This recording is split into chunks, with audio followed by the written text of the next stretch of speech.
Bonjour à tous, bienvenue à cette session, encore une fois. Alors, je vais me présenter rapidement en attendant que les autres arrivent. Donc, je m'appelle Saifeddin Mansouri, je suis Cloud CTO chez Sphere. Donc, Sphere, c'est une société d'expertise technologique qui est principalement basée en France et au Benelux. Pour ma part, je suis originaire de Tunisie, en Afrique, et je suis très, très ravi de faire partie de cette conférence.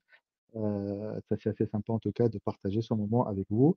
Je suis également Google Developer Expert, donc une sorte de communauté d'experts. Et d'ailleurs, je rentre hier soir de Berlin, de IO Connect, c'est un peu une sorte de séminaire annuel où j'ai pu rencontrer donc, des experts de différents pays, notamment en Afrique, d'Afrique du Sud, du Cameroun, du Nigeria, de Tunisie, d'Algérie, de Maroc, voilà, un peu partout, d'Égypte. Et c'était vraiment un très, très bon moment. Alors aujourd'hui, je vais vous parler d'un sujet qui me tient à cœur, qui est le AIOps. Donc, on va voir un peu ce que c'est. Et c'est un sujet auquel j'ai pu m'intéresser il y a maintenant un an ou deux, notamment avec l'essor de tout ce qui est IA générative, qui a clairement chamboulé notre façon de faire à tous les niveaux, que ce soit pour le développement, pour l'infrastructure, pour les opérations, pour la sécurité, et ainsi de suite. Alors, qu'est-ce qu'on va avoir dans le menu aujourd'hui?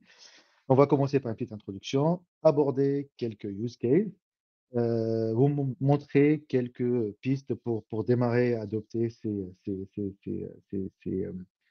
pratiques, les composants principaux d'IOPS, et enfin, on finira par du tooling. Et si on a un peu de temps, je ferai une petite démo. Et enfin, les questions-réponses, s'il y en a. Allez, commençons sans plus tarder par la partie introduction. Donc, on va entrer directement dans le vif du sujet. C'est quoi AIOps? Donc, c'est un terme qui a été introduit par la première fois par le Gartner. Peut-être que vous avez déjà entendu parler du Gartner, qui fait des sociétés d'analyse, qui fait des analyses et qui crée des cadrans magiques, qui permet vraiment de rester en veille technologique et de savoir qu'est-ce qui se passe dans notre domaine, en tout cas, autour de l'IT. Et donc, AIOps, ça a été défini comme étant une combinaison du big data et du machine learning afin d'automatiser les opérations IT, qui inclut tout ce qui est corrélation d'événements, détection d'anomalies et détermination des routes causes des problèmes. Donc, c'est vraiment combiné, parce que comme on a beaucoup de données, il faut quand même qu'il y ait des moyens un peu plus intelligents, justement pour pouvoir les processer et dégager de la valeur ajoutée par rapport à ces données qui est forcément existant dans la plupart des entreprises. Maintenant, la question qui se pose, et je pense que j'ai donné en partie la réponse, c'est pourquoi on a besoin de l'IOPS. Ce qu'il faut savoir, c'est que aujourd'hui, ce qu'on appelle la datasphère, c'est en gros, c'est la quantité totale des données qui sont stockées dans les data centers. Elle est passée en 2018 de 33 zettabytes à aujourd'hui à 175 zettabytes. Alors la question qui se pose, c'est quoi un zettabyte? C'est un terme que vous n'avez jamais entendu. C'est 10 à la puissance 6, je pense qu'il y a une typo dans les slides, mais 10 à la puissance 6 pétabytes et 10 à la puissance 9 terabytes. Donc c'est vraiment, je pense, que 10 à la puissance 9, c'est 1 million. C'est 1 million de terabytes, sachant qu'un terabyte, c'est déjà 1000 gigas. Donc c'est déjà énorme. Si on essaie un peu d'imaginer ce que c'est qu'un pétabyte, parce que c'est pas si grand que ça, au final, c'est tout simplement une journée de vidéo sur YouTube ou 2 microgrammes d'ADN. Vous savez, l'ADN, on peut aussi l'utiliser pour stocker de la donnée, c'est ce qui est déjà le cas dans nos corps, pour stocker les données génétiques. Donc, c'est beaucoup de données, et c'est clair que aujourd'hui, le vrai problème chez les entreprises, et avec l'essor, comme je disais, de l'IA et de GenAI, ainsi de suite, ils se sont rendus compte qu'ils ont beaucoup de données, mais qui n'est pas exploitées. Qu'est-ce qu'on fait? Ça, c'est une bonne question à laquelle on va essayer d'apporter quelques réponses. Donc, pour moi, avant de dire, voilà, je vais faire de l'IOPS ou je vais adopter de l'IOPS, il faut se poser quelques questions. Pourquoi j'aurais besoin de ça? Et est-ce que réellement j'en ai besoin? Et c'est là où il y a quelques indices ou quelques éléments que vous pouvez suivre. C'est adapté vraiment pour des applications avec une forte vélocité, c'est-à-dire qu'on a beaucoup de changements qui arrivent sur l'application de façon quotidienne, voire hebdomadaire. Quand on a plusieurs sources de données et plusieurs types de données, vous savez, on peut avoir plusieurs sources mais avec le même type de données, si on a juste du JSON ou du Avro ou autre, comme source de données, mais on peut démultiplier cette complexité quand on a plusieurs sources avec plusieurs types de données. Donc, il faudra vraiment arriver un peu à mixer tout ça. Quand on a des fortes attentes de la part des clients, et je pense que c'est quelque chose qui est de plus en plus vrai, c'est-à-dire qu'aujourd'hui, en fait, on n'accepte plus qu'il y a des latences, qu'il y a de la lenteur, ou qu'on n'a pas l'information de façon immédiate. Moi, je me rappelle quand j'ai commencé à faire de l'informatique, bah, c'était normal qu'un site web se chargeait en quelques secondes, hein, c'était normal parce que voilà, c'était un peu la vitesse de la connexion et aussi, bah, les performances des sites web à l'époque qui étaient développés d'une certaine manière, bah, ça permettait pas d'aller plus vite. Aujourd'hui, honnêtement, si on n'a pas les informations, en tout cas l'affichage de la page en quelques millisecondes, en quelques centaines de millisecondes, on va considérer qu'il y a un problème. On va essayer de voir pour recharger la page ou pour aller ailleurs et parfois, on peut perdre des clients par rapport à ça. Quand on a des systèmes qui sont complexes, bah, je parle, par exemple des systèmes bancaires, de l'industriel, de la finance. Donc c'est vraiment des systèmes complexes où, il y a beaucoup de règles métiers, il y a beaucoup d'enjeux, clairement qui sont autour de ces systèmes et enfin, c'est une question aussi qui peut se poser quand on a des coûts qui sont élevés et l'IA potentiellement peut aider à aller optimiser ces coûts pour aller chercher un peu les poches comment dire?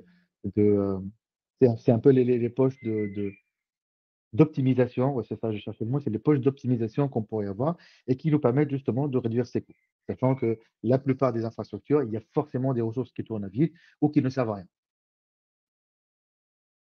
Alors, il y a une étude qui a été faite il y a pas très longtemps aussi. Là, j'essaie de vous donner un maximum d'informations dans l'introduction avant de passer dans le vif du sujet. C'est qu'en fait, on est parti poser la question à un certain nombre de leaders. Je pense que c'était 500 leaders dans l'IT. C'est suivant une étude qui a été faite par Forrester et on leur a dit: «Qu'est-ce que vous attendez aujourd'hui de l'AIOps?» D'accord? C'est quoi vos attentes? Voilà, on leur a expliqué ce que c'est que l'AIOps. Maintenant, c'est quoi vos attentes? Et vous allez voir en fait que c'est un peu lié aux questions que je vous ai posées juste avant, c'est que la plupart attendent une meilleure posture de sécurité, une amélioration de la sécurité pour aller peut détecter certains comportements qu'un humain et pour qui sont complexes un peu pour un humain pour les détecter. Ils cherchent de la performance et de la fiabilité de leur système. Ils cherchent aussi, à optimiser leur opération IT, au global. Le troubleshooting, ça allait un peu investiguer. Ça leur permet aussi une meilleure optimisation du stockage de la donnée, de l'archivage, du versionning, appliquer des règles automatisées pour aller peut-être, classer les données ou les supprimer quand elles ne servent à rien. Optimiser les coûts, bah, ça on en a juste parlé avant et enfin, améliorer les performances réseau parce qu'on sait que le réseau, c'est vraiment un élément important quand il s'agit des systèmes d'information et peut-être que l'IA pourrait aussi aider dans ce domaine. Donc il y a une certaine attente de la part des décideurs par rapport à ça. Allez, une fois qu'on a maintenant compris, ce que c'est que l'IOPS, hein, je pense que maintenant vous avez au moins une première idée, par rapport à ces pratiques, hein. C'est comme, ce qu'on avait avant autour du DevOps, autour du FinOps, du GreenOps, du DevSecOps. Ça, c'est un nouveau terme en tout cas qui est apparu il y a pas très longtemps et donc on a quelques use cases et donc les use cases vraiment pertinents et qui sont réels. Le premier use case, c'est vraiment la partie analyse de performance. Aujourd'hui, il y a un certain nombre d'outils, clairement, hein, qui permettent d'analyser les performances des systèmes, mais l'IA peut aller encore plus loin parce que ça permet de démultiplier les scénarios, ça permet d'aller fouiller dans certains endroits, dans certaines poches d'optimisation, comme je disais, que les outils traditionnels ne peuvent pas parce qu'il y a une combinatoire qui est parfois assez élevée, notamment quand il s'agit de systèmes complexes. Et donc, c'est quoi du coup les outcomes, si on peut dire, en tout cas les résultats attendus quand il s'agit d'analyser les performances? Bah, d'abord, c'est pouvoir détecter les anomalies de façon proactive, parce qu'aujourd'hui, on se contente plus d'aller réagir aux problèmes, réagir aux anomalies pour les corriger de façon réactive. On veut aussi avoir de la prédiction. C'est je veux avoir une alerte qui me dit voilà, imaginons que je suis dans une usine et je veux savoir une pièce détachée qui va tomber en panne ou qui va avoir un problème. Et ça, c'est un sujet qu'on a déjà traité, par exemple, avec une société qui fait du forage pétrolier et qui voulait en fait collecter et ingérer les données qui remontent de la tête de forage.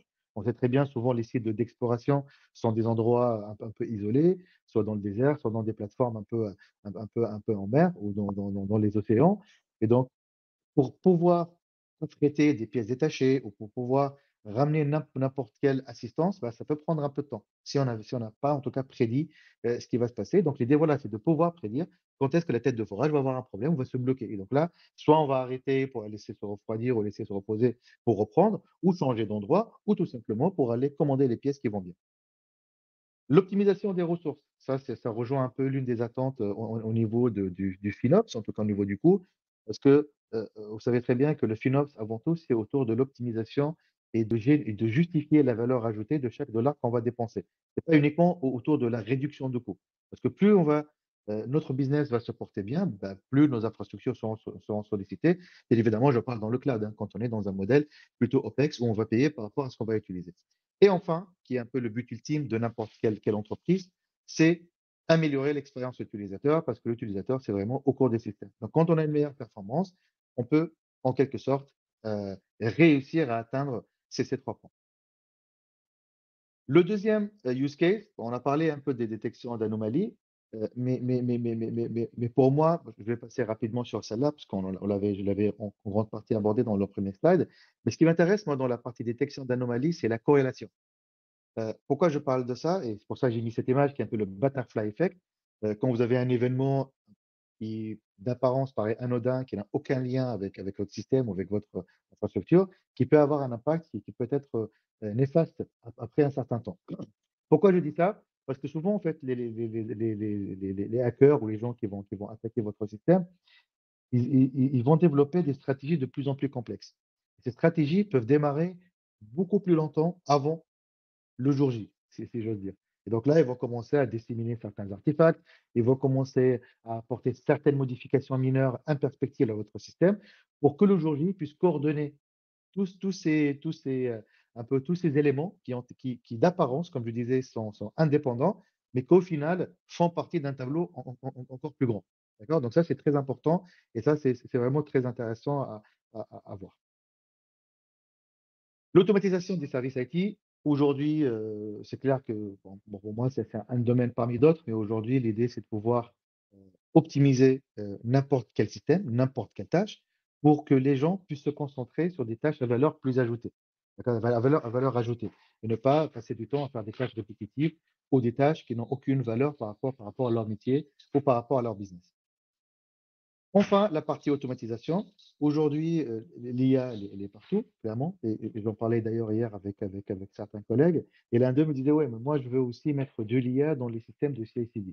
Aujourd'hui, c'est pas quelque chose forcément qui est beaucoup adopté, mais vous imaginez demain d'avoir un peu mais ça commence à émerger, hein, mais d'avoir un peu des agents intelligents avec de l'IA qui vont aller, soit analyser votre code automatiquement, faire un peu du peer review de premier niveau, et peut-être éliminer un peu les demandes qui présentent un peu des problèmes ou des erreurs apparentes pour que les humains puissent se concentrer sur le review fonctionnel des tickets ou des commits.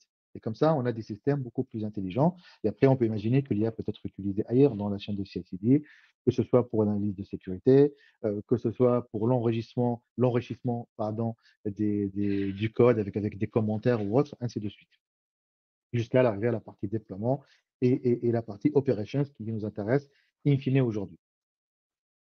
Maintenant, la question qui se pose, comment on peut démarrer avec l'AIOps? Alors, avant de démarrer, il faut être conscient qu'il y a un certain nombre de piliers de succès auxquels il faut être sensibilisé avant de démarrer. Le premier pilier, c'est l'observabilité.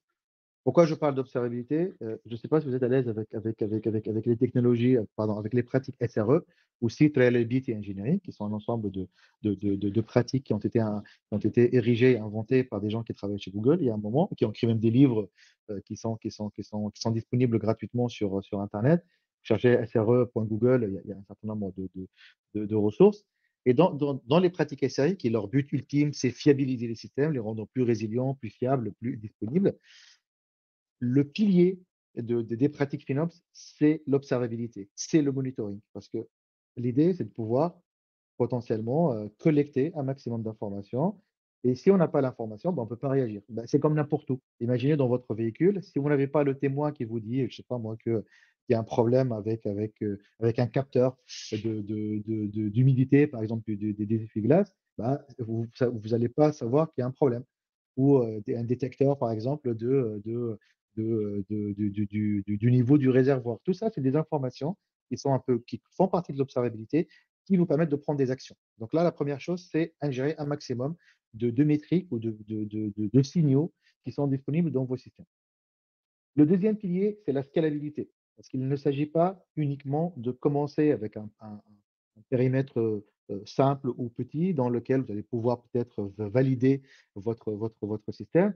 Mais il faut qu'en tout cas les systèmes AIOps que vous allez développer, en tout cas ou adopter, doivent être en mesure d'être scalables pour pouvoir s'adapter par rapport à l'évolution de votre plateforme.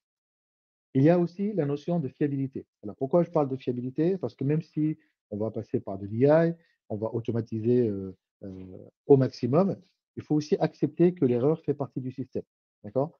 Et donc, même le système le plus fiable au monde, il peut être exposé à des erreurs, donc il ne faut pas faire confiance à 100 à l'IA et dire: «Voilà, maintenant j'ai mis l'IA et donc c'est bon, je peux être tranquille». Non, il faut quand même garder un peu la main sur ce qui se passe et comprendre.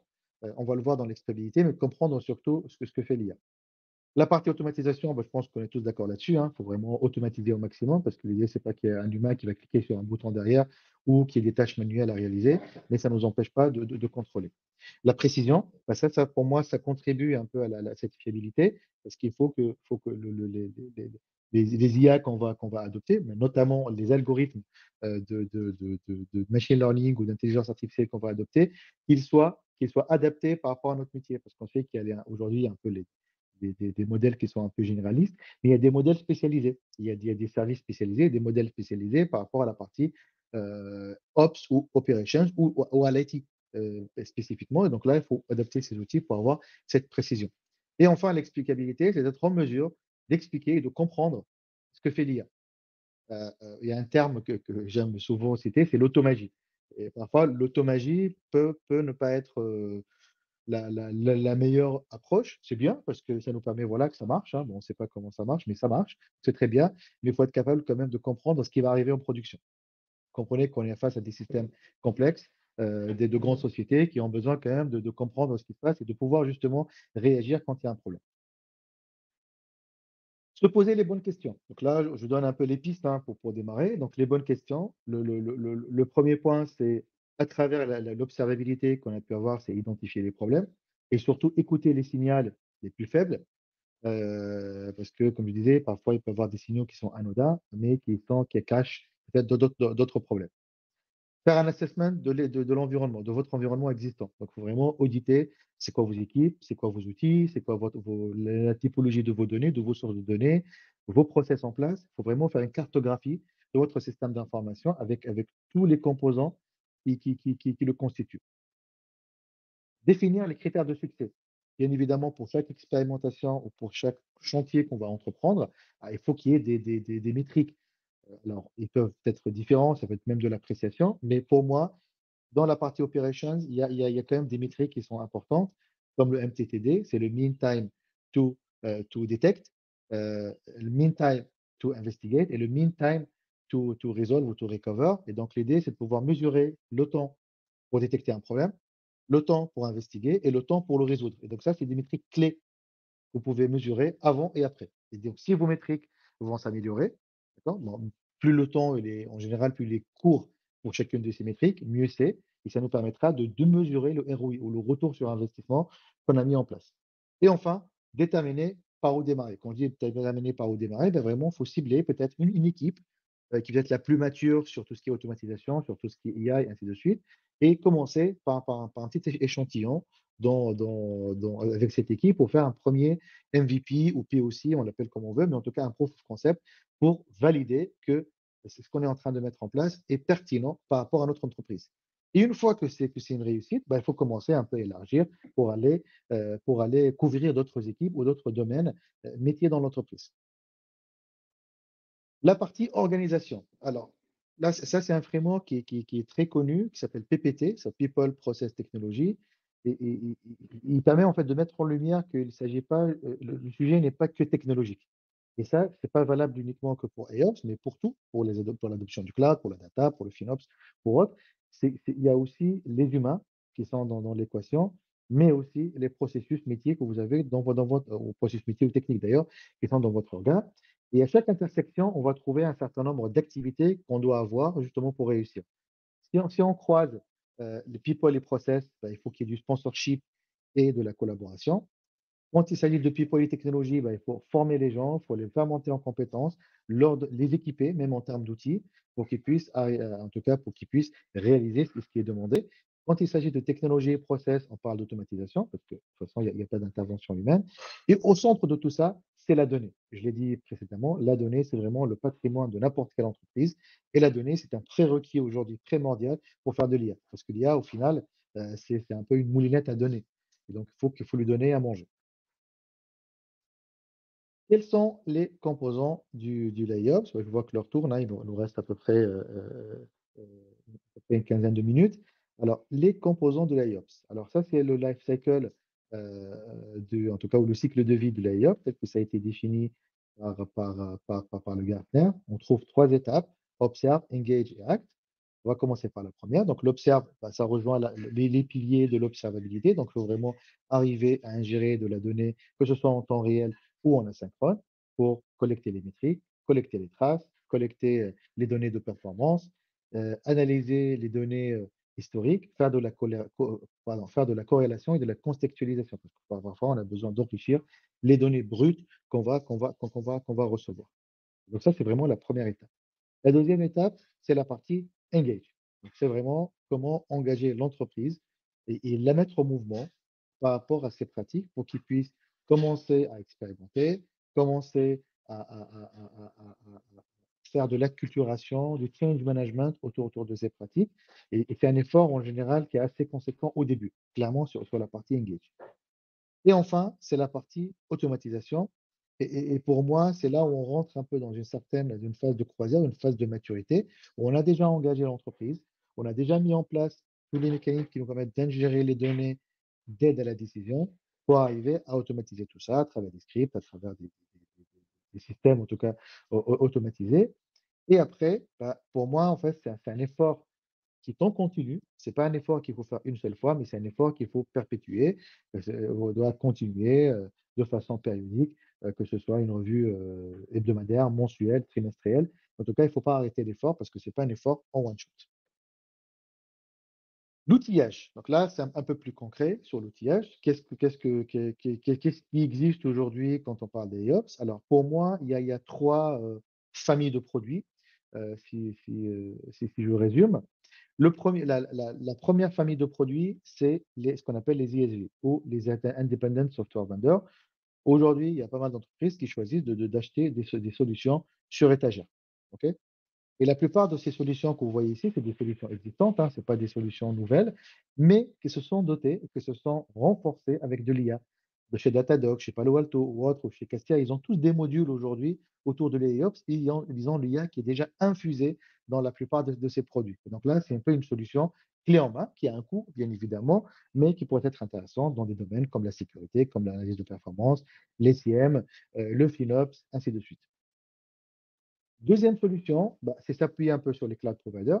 Je pense que si vous avez un peu suivi, bah, vous savez que la plupart des cloud providers déploient des efforts considérables pour rester dans la course de l'IA. Aujourd'hui, c'est une course acharnée qui est assez agressive, pas au sens littéral du terme, mais technologiquement parlant ou commercialement parlant, c'est une stratégie agressive. Et donc, la plupart de ces cloud providers ont mis en place leur propre système de DI. De Google, bah, on sait, c'est la famille Gemini. Chez Azure, c'est OpenAI. Et chez AWS, c'est plutôt un peu une stratégie différente avec Bedrock qui permet d'être un peu une sorte de marketplace ou de portail pour d'autres providers de solutions IA. Et dans ces cloud providers, on va retrouver un peu une notion qui est très intéressante aujourd'hui, qui sont les AI Personal Assistants. Alors, je vais enrichir parce que la slide, elle date d'un peu de temps, mais aujourd'hui, on le voit chez GitHub avec Copilot, mais Copilot commence à arriver un peu partout côté Azure. Côté AWS, on a Amazon Q et Amazon Codestera, et Amazon Q qui s'enrichit de plus en plus. J'ai vu même, en fait, il n'y a pas très longtemps, hein, il y a eu le summit d'AWS, et typiquement, il y a même des systèmes qui permettent de faire des migrations de code de COBOL vers du Java. J'en sais rien, du COBOL vers du Node. Et c'est assez impressionnant parce que quand on imagine un peu l'effort à fournir, avant, bah, c'est des équipes, c'est des mois de travail pour arriver à faire ça. Et surtout des compétences. Là, on a des outils qui nous permettent en quelques instants, en quelques minutes, d'aller générer du code qui, là, la plupart de bonne qualité, qui nous permet d'avoir une première version. On ne va pas aller en prod, bien évidemment, directement en général avec ces générations, mais ça permet d'avoir une V0.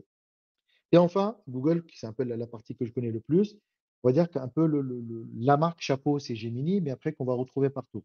On va la retrouver dans Cloud Assist avec Google Cloud, c'est un peu l'aide, c'est un peu de la doc un peu intelligente. On va la trouver dans Workspace, la partie collaborative, Slide, Drive, ainsi de suite.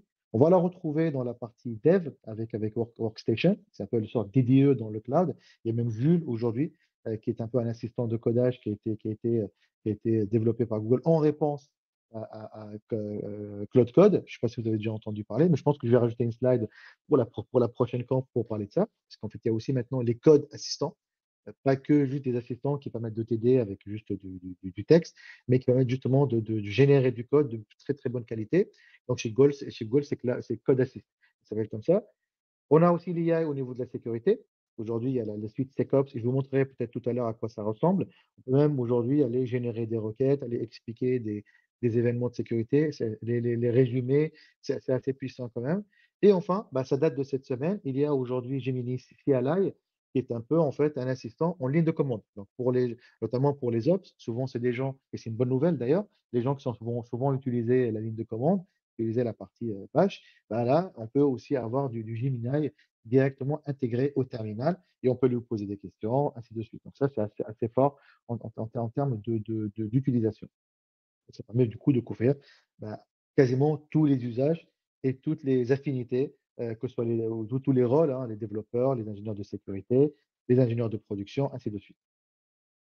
Maintenant, peut-être il reste une dernière solution, que je disais il y a trois, qui est, on va dire, la plus radicale, c'est construire sa propre solution. Ça peut être une option, mais moi, j'ai quand même, l'impression que c'est pas évident parce qu'il faut avoir vraiment des compétences, en IA, mais aussi en operations pour pouvoir builder une telle solution et surtout arriver à la maintenir dans le temps. Ça peut être pertinent quand on a des use cases vraiment précis, pointus, mais je suis pas certain que c'est adapté dans la majorité des cas. Commencez déjà par utiliser des solutions existantes, que ce soit les third party, hein, ou les tiers qui ont développé des solutions, ou les cloud providers qui font pas mal de travail quand même, pas mal de travaux, pardon, ces derniers temps pour améliorer, ces pratiques-là. Il nous reste 10 minutes, donc on va essayer de faire 5 minutes de démo, rapidement et après on fera 5 minutes de questions-réponses. Allez, je vais switcher sur la console de Google. Comme je disais, bon, c'est un peu la partie que je connais le plus. Donc là, j'ai un projet, de test, hein, que j'utilise. Je vais commencer par quelque chose de simple, hein, qui est la partie log. Donc là, on a beaucoup de logs. C'est du JSON, voilà, parfois c'est pas très lisible et on a besoin de comprendre ce qui se passe. Pardon. Donc là, par exemple, je vais voir, j'ai des warnings, d'accord? Donc j'ai 19 warnings. Je vais peut-être regarder, ce qui se passe, d'accord? Et donc là, je vais prendre un exemple, hein, j'ai déplié ça et maintenant, comme je disais, l'IA, elle est infusée un peu partout. Au lieu d'aller, étendre tous les champs, aller les lire un par un pour comprendre un peu ce qui se passe, peut-être demander à un peu au Cloud Assist d'aller résumer ou d'expliquer cette log entry. Donc là, déjà, même quelqu'un qui n'est pas forcément, technique peut déjà lire ce qui va être généré et comprendre plus ou moins à quoi ça correspond. D'accord? Donc là, il dit par exemple que, j'ai pour ce site-là, qui est déployé sur un Cloud Run, si je dis pas de bêtises, et en fait, il y a pas de favicon.echo, par exemple, parce que ça retourne 404. Ça, c'est un exemple simple et ça peut être plus grave que ça. Heu, on peut aussi aller aujourd'hui, en fait, si on regarde, hein, aller un peu ouvrir du Cloud Assist, donc ça, c'est Cloud Assist. Je peux demander, par exemple, comment je peux, alors, plus simple, peux-tu me générer une architecture, heu, simple d'une application web en serverless, par exemple. On va voir ce que ça va nous donner. Ça, je le fais en live, hein, j'ai pas testé avant. On va regarder ce qu'il va faire. Là, on va voir, hein, s'il est pertinent ou pas et après on switchera sur la partie sécu parce qu'il y a des choses intéressantes à voir. Voilà, donc là, on voit déjà qu'il m'a généré une application simple, et donc là, pour l'instant, elle est statique. Donc on voit que c'est impressionnant quand même, hein, d'arriver à faire ce genre de choses. Donc là, il m'a généré le load balancer avec la partie front-end, ce qui est exposé avec l'adresse IP et les règles de forwarding Il m'a généré, donc il m'a généré aussi le backend. Il n'a pas généré encore, mais il m'a défini un backend auquel on va adosser un Cloud Run, qui est une solution serverless côté Google, et un Cloud Storage. Donc là, pour l'instant, on est plutôt en fait sur un site web qui est plutôt statique. D'accord? On n'est pas sur du dynamisme. OK? Donc là, par contre, ce qui est intéressant maintenant, c'est qu'il me propose d'éditer ce design. Donc aujourd'hui, il y a une nouvelle solution qui s'appelle Application Design Center. Vous voyez? Et donc là, je vais aller directement dans Application Design Center. Donc là, je peux le faire hein, directement. Go to Open Design Center.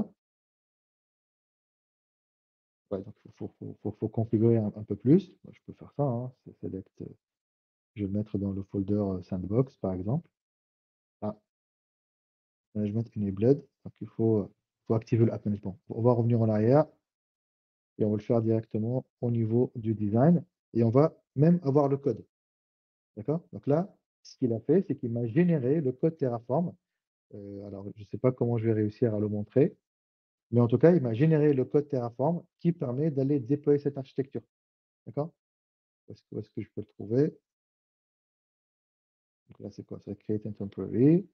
Donc, je vais regarder dans mes fichiers. Je sais pas où est-ce qu'il a mis. Je ne peux pas le trouver. Document. Ouais, c'est ça. Donc, il l'a mis dans Terraform. Donc, je vais changer le partage pour vous montrer ça. Il faut que je partage tout mon écran, même une fenêtre, les documents, par exemple.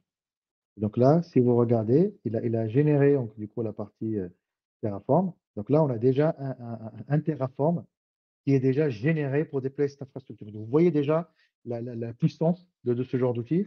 Alors qu'avant, bon, c'est pas complexe comme application, mais il faut quand même avoir des connaissances. Et surtout, bah, vous avez en tout cas on va dire un peu les bonnes pratiques. Donc, je peux jeter un coup d'œil hein, sur le fichier. Ah non, vous ne pouvez pas le voir comme ça. On va faire autrement. Je vais partager tout l'écran. Ce sera beaucoup plus simple. Hop, voilà. Et donc, si je vais sur mon fichier, on va pas faire comme ça, je vais faire ouvrir avec un éditeur de texte hein, pour l'instant. Bah, je vais l'ouvrir. Donc là, vous voyez que j'ai le code Terraform qui me permet de déployer mes applications. Donc, c'est assez impressionnant. C'est un code peut-être que j'ai pris peut-être 1 heure. Je pourrais prendre facilement 1 heure pour l'écrire. Alors, peut-être moins, mais en tout cas, vous avez quelque chose qui est propre, avec les liens qui vont bien et avec les bonnes pratiques. On va avancer. Donc ça, c'était pour la partie Application Design Center. Et donc ça, c'est pour quelque chose de simple. Vous pouvez faire des choses beaucoup plus complexes et avoir du code qui soit généré pour vous pour l'automatiser. Je vais aller sur la partie sécurité, tech, web risk. Là, je vais aller dans la partie, non, pas ça, risque. On va mettre ça. Mais non, c'était pas bon. Sécurité.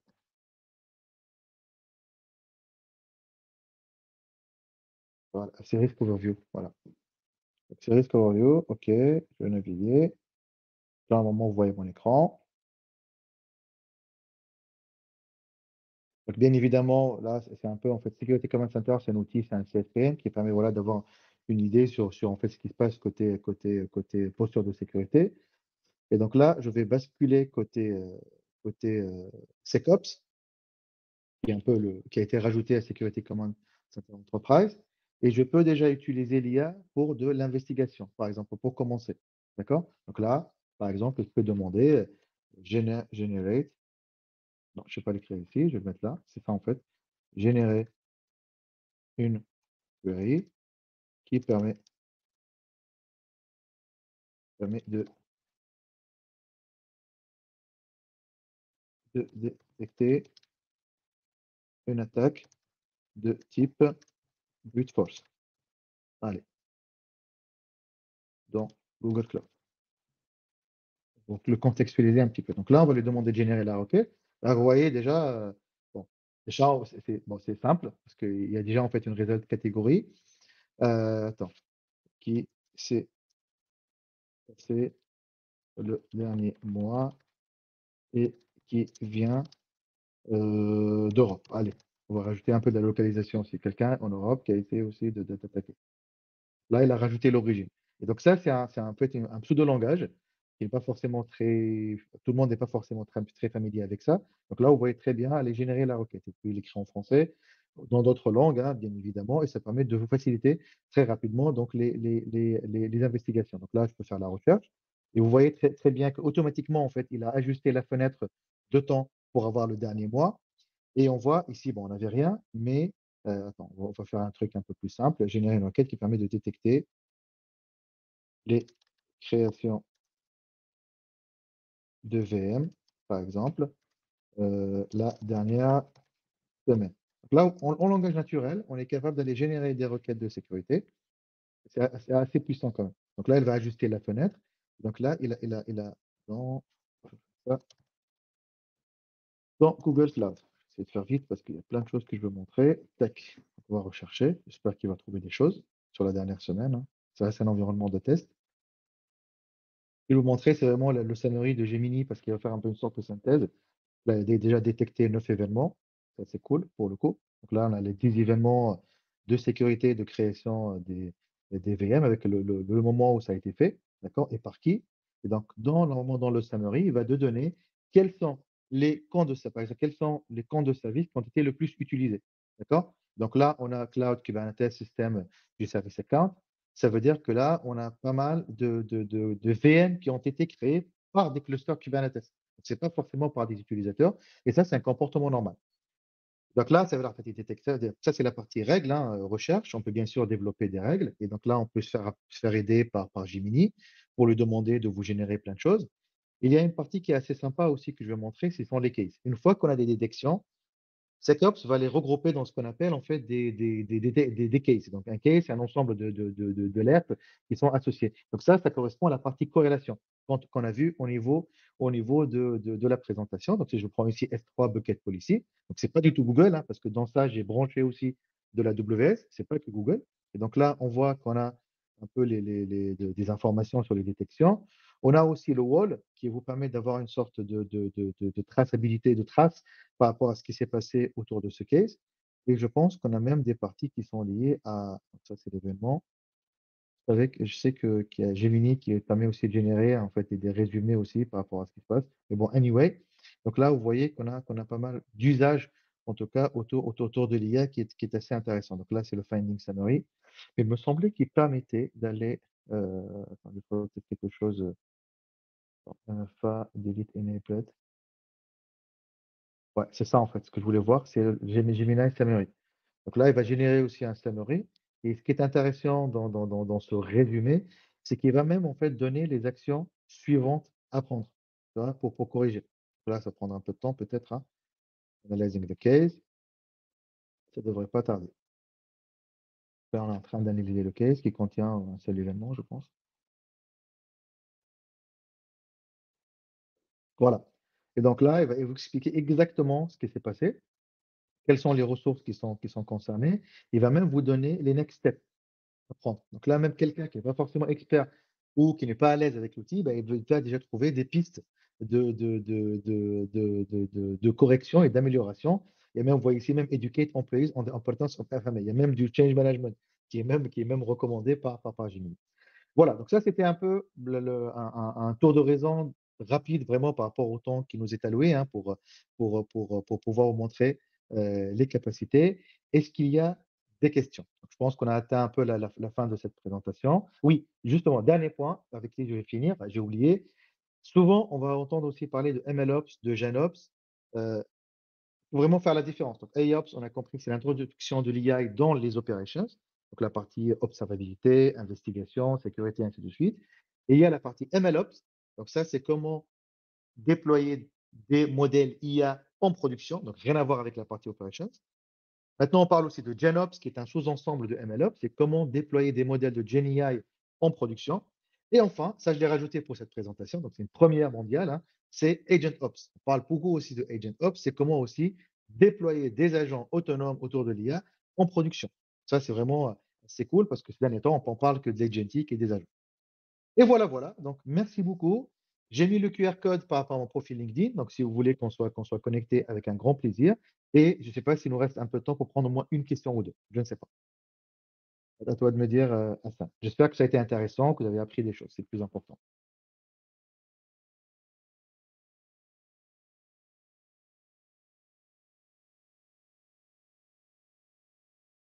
Est-ce qu'il y a des questions? Je vois qu'il y a un survey aussi à remplir, donc n'hésitez pas à le faire. Comment IOPS se combine-t-il avec des outils comme Prometheus, Grafana, ELK et Microsoft Sentinel? Alors, j'ai commencé par la fin, hein. Je ne sais pas si c'est la seule question ou pas. Mais en tout cas, pour répondre à la dernière question de Souleymane, pour moi, c'est vraiment c'est en début de chaîne. Si tu veux, ces parties-là, parce que Prometheus, Grafana, ELK et Sentinel, c'est vraiment eux qui vont apporter des informations par rapport au système qu'on va utiliser. Donc moi, je les mets plutôt dans la première partie d'observabilité. Maintenant, Prometheus, il y a du Prometheus Manager dans la plupart des cloud providers. Grafana, c'est de l'affichage, potentiellement. Donc, ça va être plutôt afficher les résultats. ELK, bon, c'est la partie, là, bon, ça combine un peu Logstash, Kibana, mais c'est couvert en partie par Grafana. Et Sentinel, c'est la partie sécu. Pour moi, vraiment, c'est vraiment en début de chaîne. Je les mettrais plutôt sur la partie observabilité, globalement, hein, au sens large. Je ne sais pas s'il y a d'autres questions. Donc, je sais pas, je suis pas trop à l'aise avec l'outil, donc je vois qu'il y a une Q&A, donc je vois pas de questions en Q&A. Je sais pas s'il y en a d'autres un peu plus haut, pas certain. Ok, bon, je pense qu'on peut s'arrêter là. Si vous avez des questions, n'hésitez pas à me les poser directement sur LinkedIn, par exemple. Là, je me ferai un plaisir de d'y répondre. Alors, je vois qu'il y a une question de Daniel. Quelles sont, je pense que ce sera la dernière, après on va s'arrêter. Quelles sont les difficultés pour l'implémentation des solutions IOPS pour les entreprises? Alors, je vais faire simple, hein. Je pense quelque chose qui est assez nouveau. Je pense que la première chose, c'est vraiment la sensibilisation. Il faut que les gens sachent déjà qu'il y a quelque chose qui existe, qui s'appelle IOPS, en tout cas qui est possible d'aller optimiser ça. Après, c'est du change management, parce que souvent, la partie operation, c'est la prod qui l'opère. Et souvent, c'est des gens qui se basent beaucoup sur des outils qui sont vraiment anciens, beaucoup de shell, beaucoup de scripts, beaucoup un peu de routine, un peu à droite à gauche. Il faut déjà former les gens, les faire monter en compétences. Et rappelez-vous, dans le slide organisation et la partie PPT, il y a people. Et people, c'est vraiment la partie la plus importante. Donc, il faut sensibiliser, former, informer et mettre à disposition aussi les outils pour pouvoir expérimenter. Voilà, voilà. Donc, je vous remercie. C'est vraiment un réel plaisir de faire cette présentation avec vous aujourd'hui. Je vous souhaite une bonne continuation et peut-être à bientôt, who knows, dans des conférences ou dans des meetings. Allez, bonne journée.